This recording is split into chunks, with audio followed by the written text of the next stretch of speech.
स्वर्गीय श्यामराव बापू कापगते स्मृती प्रतिष्ठानतर्फे व पुण्यतिथी महोत्सव म्हणून सर्व समाजसेवकांना पुरस्कार वितरण सोहळा साजरा करण्यात आला। या प्रसंगी कार्यक्रमाच्या अध्यक्षस्थानी पद्मश्री पुरस्कार प्राप्त डॉक्टर परशुराम खुने, माजी आमदार बाळा काशीवार, भंडारा जिल्हा भाजपा अध्यक्ष प्रकाश बाळबुद्धे, प्रदेश कार्यकारी सदस्य रचना गहाणे, तालुका भाजपा अध्यक्ष अमोल हलमारे, रवी अग्रवाल, माजी नगर परिषद जगन उईके, माजी आमदार व प्रतिष्ठानचे कोषाध्यक्ष डॉक्टर हेमकृष्ण कापगते, डॉक्टर गजानन डोंगरवार, एड मनीष कापगते इत्यादी मान्यवरांच्या उपस्थितीत हा कार्यक्रम संपन्न झाला, ज्यांनी विविध क्षेत्रात आपले योगदान दिलेले आहे।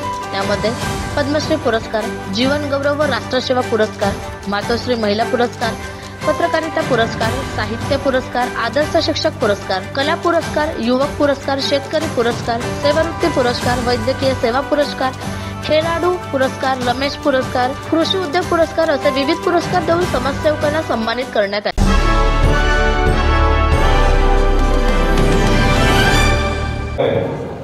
त्यामुळे मला आयोजकांनी सर्वप्रथम तुम्ही जी संधी दिली त्याबद्दल मी आभारी आहे। श्यामराव बापू कापगते स्मृती प्रतिष्ठान साकोली यांच्या पुण्यतिथी महोत्सवानिमित्त आज जे बक्षीस वितरणाचा कार्यक्रम आहे त्यासाठी खास गुरनुलीवरून म्हणजे श्यामराव बापूंची त्यांची आई गुरनुलीची आणि ती पुणे कुटुंबातील आलेले ज्यांना आमच्या सरकारने रवीजी ज्यांना आमच्या सरकारने त्यांचं कार्य ओळखून यावर्षी 4थ्या नंबरचा नागरी पुरस्कार दिला असे पद्मश्री परशुराम खुने, अनिलजी मेयर, नगर संघचालक भंडारा, आमचे नेते बाळाभाऊजी काशीवार, आमच्या प्रदेश कार्यकारिणी सदस्य रचनाताई, आमचे ज्येष्ठ बंधू रवीजी अग्रवाल, माजी नगर उपाध्यक्ष जगनजी उईके, या मंडळाचे अध्यक्ष डॉक्टर गजाननजी डोंगरवार, सचिव मनीषजी कापगते, सहसचिव किसनजी कापगते, श्रद्धेय हेमकृष्णजी कापगते साहेब, आमचे ससुरी पण आलेले आहेत हिरामनजी लांजे, दुलीचंदी कोसळकर आणि उपस्थित सर्व बंधू भगिनी, आप्त परिवार आणि श्यामराव बापूंवर प्रेम करणारी सर्व मंडळी, सर्वांना माझा सप्रेम नमस्कार। सर्वप्रथम श्यामराव बापूंना मी एक भारतीय जनता पार्टीचा अध्यक्ष या नात्याने सर्व कार्यकर्त्यांकडून आणि कोहळी समाजाचा अध्यक्ष या नात्याने सर्व बांधव आणि भगिनींकडून भावपूर्ण श्रद्धांजली अर्पित करतो। श्यामराव बापूंचं कार्य हे अष्टपैलू होतं। एक देव माणूस होता, अतिथी देवभाव असं प्रत्यक्षात उतरवणारा माणूस, त्यागमूर्ती, आता डोंगरवार साहेबांनी सांगितलं समर्पित जीवन जगणारं, आणि समाजकारण असो, राजकारण असो किंवा शैक्षणिक क्षेत्रातलं त्यांचं कार्य होतं, एक त्यांनी बेंचमार्क सेट केलेलं होतं आणि निस्वार्थपणे सेवा करणे। त्यांनी आताच उल्लेख केला होता की हे गर्भश्रीमंत होते, मालगुजाराचा मुलगा होता, ऐश्वर्य होतं, पैसा होता आणि त्या काळात ते आमदार पण झालेले होतं। म्हणजे थोडक्यात कुठल्याही गोष्टीचा त्यांच्या जीवनामध्ये अभाव नव्हता, पण एक किंचितही त्यांच्यावर त्याचा प्रभाव नव्हता। असं आदर्श व्यक्तिमत्व श्यामराव बापूंकडे बघितल्यानंतर आम्हाला जाणवतं। आणि त्यांनी त्या काळामध्ये जे समाजकार्य केलं, पहिले सर्वप्रथम म्हणजे ते स्वयंसेवक होते, पार्टीच्या आदेशाने ते जनसंघात गेले, जनसंघाचे ते संस्थापक सदस्य होते आणि पार्टीचा आदेश आला की ते उभे राहायचे। आता जर आम्ही एखाद्या कार्यकर्त्याला म्हटलं तू उभा राहतो का, तर पहिले त्याचा असेसमेंट करतो, उभा राहिलो आणि पडलो तर माझी इज्जत चालू आहे। त्या काळामध्ये श्यामराव बापूंना मात्र हा कुठलाही पर्याय नव्हता. जनसंघाचा आदेश आला की शामराव बापू फॉर्म भरायचे, उभे राहायचे. असं पक्षनिष्ठ त्यांचं कार्य होतं. आणि एकदा ते निवडून पण आले होते, जिल्हा परिषदेचे सदस्य पण होते.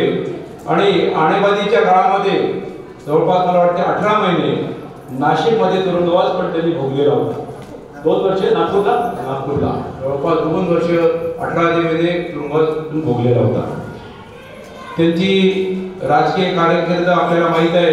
त्यांचं सामाजिक कार्य, 3 बंधू होते ते, पण त्यांनी एक अलिखित नियम केला होता की एक शिक्षणाचं कार्य बघेल, एक राजकारण बघेल आणि एक शेती बघेल. शिक्षणाचं कार्य जरी नंदा पाटलांना दिलं होतं, पण त्यांच्याकडे त्यांचं बारीक लक्ष होतं. आणि त्यांची एक इच्छा होती की या भागातील सगळ्या विद्यार्थ्यांना शिक्षण मिळायला पाहिजे, गावागावात मिळायला पाहिजे. आणि त्यांनी शिक्षणाचं जाळं उभारलं. आणि वाड्याची भिंत, ज्ञानेश्वराची भिंत केव्हा झाली हे कळालंच नाही. आम्ही 20-25 वर्षापूर्वी जेव्हा नागपूरला किंवा मी आता मुंबईला होतो, तेव्हा भंडारा म्हटलं की आवर्जून आम्हाला ते विचारायचं, भंडारा म्हटल्याबरोबर शामराव बापूजींचा. आणि पर्टिक्युलरली आमच्या समाजाची ओळख विदर्भ सोडला, पूर्व विदर्भ सोडला तर कोळी जमात ही कोणालाच माहीत नाही तिथे. त्यामुळे आम्हाला तेव्हा सांगायचं की आम्ही शामराव बापूंच्या समाजाचे आहोत. त्यामुळे शामराव बापू हे उत्तुंग चरित्रवान व्यक्तिमत्व होतं. आम्हाला त्यांचं नुसतं नाव घेतलं तरी पुरेसे होतं. म्हणजे आदर्श राजकारणी होते, आदर्श समाजकारणी होते, आदर्श शिक्षण संस्थापक होते. याच उदात्त हेतूने आता डॉक्टर साहेबांनी जे सांगितलं की 33 वर्षापासून या प्रतिष्ठानचं अविरत कार्य सुरू आहे, ही अतिशय चांगली गोष्ट आहे. आणि ही एक प्रकारे बापूंना खऱ्या अर्थाने श्रद्धांजली आहे. कारण बापूंचं जे कार्य होतं ते समाजातील अनेक लोकांनी कार्य करावं, सामाजिक कार्य करावं. आणि त्याची पावती म्हणजे शामराव बापूंच्या नावाने मिळालेलं तुम्हाला पारितोषिक. मी पण थोडा बहुत सामाजिक कार्य करतो. गजाननरावचं कदाचित माझ्याकडे लक्ष गेलं नसेल अजून, त्यामुळे मी आणखी यावर्षी 2-4 वर्ष आणखी प्रयत्न करेन. आणि माझ्याकडे त्यांनी लक्ष ठेवावं की एका दुसरं बापूच्या नावाने पुरस्कार मिळाला तर मला आनंद मिळेल त्याचा.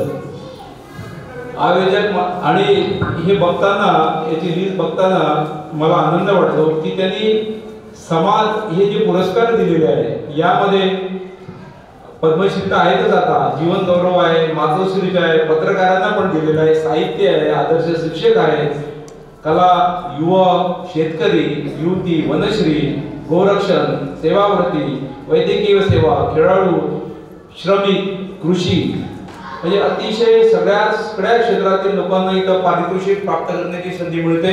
आणि दुसरं म्हणजे की फक्त हे आपल्या जिल्ह्यापुरती किंवा साकोली तालुक्यापुरतीच नाही, तर अनेक दुसऱ्या गोंदियातले काही पुरस्कर्ते आहेत, आमच्या गडचिरोलीचे तर पुणे साहेब आहेत.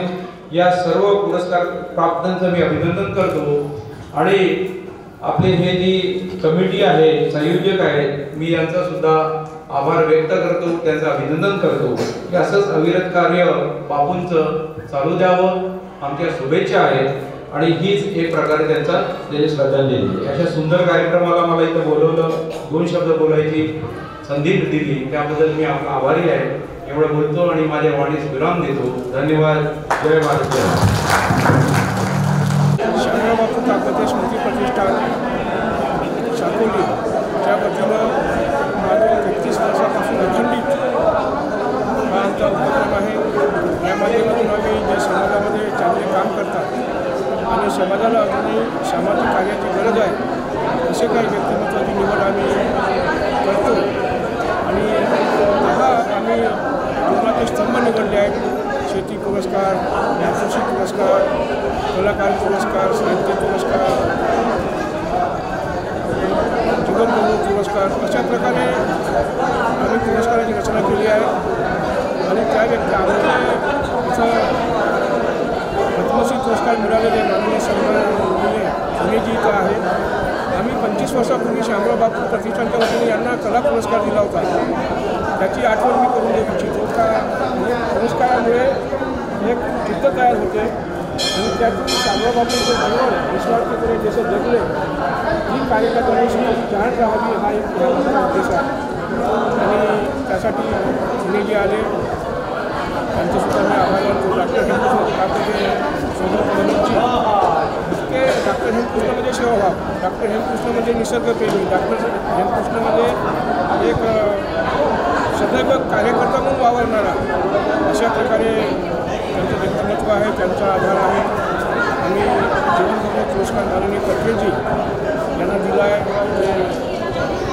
महालला संघ कार्यालयामध्ये मागील 25 वर्षापासून मोहनजी भागवत यांच्या संपर्कात यांच्या सेवेत आहेत आणि सर्व सोडून परिवार सोडून अविवाहित राहून ते एक समर्पित जीवन जगत आहेत. त्यांना आम्ही जीवनगौरव पुरस्कार दिला आहे आणि अशा प्रकारे आमचे कार्य आहे. नमस्कार मंडळी, मी डॉक्टर परशुराम खोडी, पद्मश्री भारत सरकार. यावर्षी मला भारत सरकारने माझ्या नाट्यकलेच्या सेवेबद्दल, झाडीपट्टी निर्मितीच्या सेवेबद्दल मला पद्मश्री बहाल केली. आणि आज जो या ठिकाणी सोहळा साजरा होतो आहे शामराव बापू कामगते स्मृती प्रतिष्ठान साकोलीच्या वतीने, हा सोहळा सातत्यानं 31 वर्षापासून हे या पूर्व विदर्भात 4 जिल्ह्यामध्ये जे काही होतकरू लोक आहेत ज्यांचं कार्य खरंच समाजाने दखल घेण्यासारखं आहे, ती तळागाळातली आहेत पण त्याच्या कार्याची देखील कुठं घेतल्या जात नाही. अशा लोकांना शोधून ते सुद्धा समाजाचे घटक आहेत, त्यांच्यासुद्धा कलेचं कौतुक झालं पाहिजे, त्यांच्या कार्याचं कौतुक झालं पाहिजे, हा एक उद्देश ठेवून शामराव कामगते प्रतिष्ठान दरवर्षी हा कार्यक्रम करतो. आणि खऱ्या अर्थाने ही आनंदाची गोष्ट आहे. हे पुरस्कार प्रेरणा देणारे असतात, त्याच्या केलेल्या कार्याची दखल अशा रूपाने घेण्यात यावी. आणि शामराव कामगते प्रतिष्ठान, शामरावचं कार्य, शामराव म्हणजे आमच्यासाठी वरदान होतं, आमच्यासाठी चांगलं मोठं विद्यापीठ होतं, साधी राहणे, उच्च विचार. आणि ते त्यांनी त्या काळात जी काही जनसेवा केली, जनमानसात मिसळले, जगण्याची जिद्द दिली आणि खऱ्या अर्थानं माणूस म्हणून कसं जगता आलं पाहिजे ही प्रेरणा प्रत्येकाला दिली. जनसंघाचं कार्य केलं, आमदार होते, त्यांनीही कुठल्याही बाबतीत त्याचा माज न चढता साधी राहणे आणि उच्च विचार हा एक मंत्र आपल्या सगळ्या कार्यकर्त्यांनी दिला. आणि त्याच्याच पावलावर पाऊल पडून आज त्यांचे सुपुत्र माजी आमदार आदरणीय हेमकृष्ण कामगते हे सुद्धा त्याच जिद्दीनं त्यांच्या कार्याची प्रेरणा घेऊन त्यांचे विचार समाजापर्यंत नेऊन आणि त्यांचे मुलंसुद्धा मनीषजी असतील, त्यांचे जावई असतील, डॉक्टर गजानन आपले डोंगरवाजी, हे सगळे लोक मिळून हा कार्य जो करत आहेत खऱ्या अर्थानं मी त्यांचं कौतुक करतो.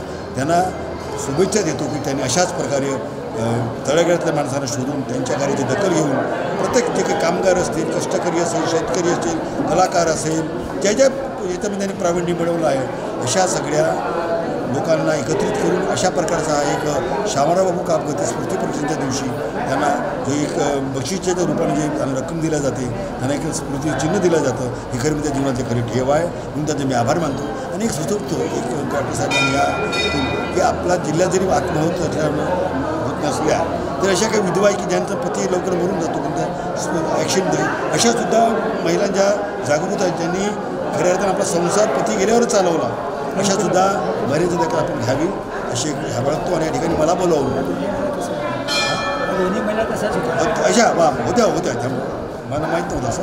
पण खऱ्या अर्थानं हा इतका सुंदर उपक्रम आहे आणि म्हणून मी पद्मश्री या नात्यानं सगळ्यांचे आभार मानतो की या ठिकाणी मलासुद्धा बोलून माझासुद्धा एक आणि या पद्मश्रीच्या मिळाल्याबद्दल मला त्यांनी बहुमान दिला, त्याबद्दल मी आभार मानतो. येणाऱ्या वर्षी त्यांच्या परिसरांसाठी सुटून जावं आणि त्यांच्या हातून असंच समाजकार्य घडत राहावं अशी शुभेच्छा बाळगतो. जय हिंद, जय भारत. स्वर्गीय शामराव बापू कामगते स्मृती प्रतिष्ठान साकोली, मी डॉक्टर हेमकृष्ण शामरावजी कामगते त्यांचे चिरंजीव आणि मी त्यांना सांगू इच्छितो की जवळपास 31 वर्षाची ही तपश्चर्या अशीच सुरू राहील असं मी आपल्या जनतेला आश्वासन देतो आहे. आणि याच्यानंतर हे कार्य सुरू राहावं असा माझा प्रयत्न आहे. वेगवेगळे आरोग्य शिबिरं, रक्तदान शिबिरं, पुण्याची तपासणी शिबिरं, मरणोत्तर मतदान कार्यक्रम, देवदान कार्यक्रम हे सुद्धा कार्यक्रम आपण घेत असतो. आणि त्या कार्यालासुद्धा मोठ्या प्रमाणावर वृक्ष लागवडसुद्धा झाली पाहिजे असा आग्रह आपला असतो. हे सर्व कार्य शामराव बापू कामगते प्रतिष्ठान करत असतो. आजच्या कार्यक्रमाला आपण सर्व उपस्थित झालात त्याबद्दल धन्यवाद. शामराव स्मृती प्रतिष्ठान या निमित्ताने मी 2 शब्द बोलत आहे.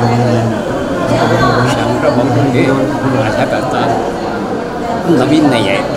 त्यांचं घर आणि माझं घर समोरासमोर आहे. लहानपण माझ्या वाड्यामध्येच गेलं. शामराव बापू हे मोठे माणूस होऊन गेलेले आहेत. त्यांचं जितकं लिहावं तितकं कमीच आहे आणि जितकं त्यांच्याविषयी बोलायचं तितकं कमीच आहे. असे शामराव बापू हे तिघे भाऊ होते. शामराव बापू, भैया बापू. शामराव बापूकडे राजकारण होते. भैया बापूकडे शेतीचं काम होतं आणि नंदलाल पाटील कापते यांच्याकडे शिक्षणाचं काम होते. म्हणजे शामराव यांच्यामध्ये मुख्य प्रधानमंत्री होते. त्याच्याचं शिक्षण मंत्री नंदा पाटील आणि कृषी मंत्री हे भैया पाटील अशा आणि एकमेकाच्या कामामध्ये कार्यामध्ये ते कधीही हे ते घालत नव्हते. तुम्ही आपलं काम पहा, तुम्ही आपलं काम पहा, तुम्ही अशा तिघांची युक्ती होती आणि भांडण नाही, काही नाही. शाळा स्थापन केली. त्या शाळेचे मुख्य याच्याकडे लहान भावाकडे सोपवून दिलं, तू आपली शाळा पहा. शिक्षण तज्ज्ञ शामराव बापू हे राजकारणी तज्ज्ञ होते आणि भैया पाटील हे आपलं शेती तज्ज्ञ होते. तिघेही एक शामराव अचानक निघून गेले याच्या मला वाटतं. हेच आपलं आजच्या निमित्त मी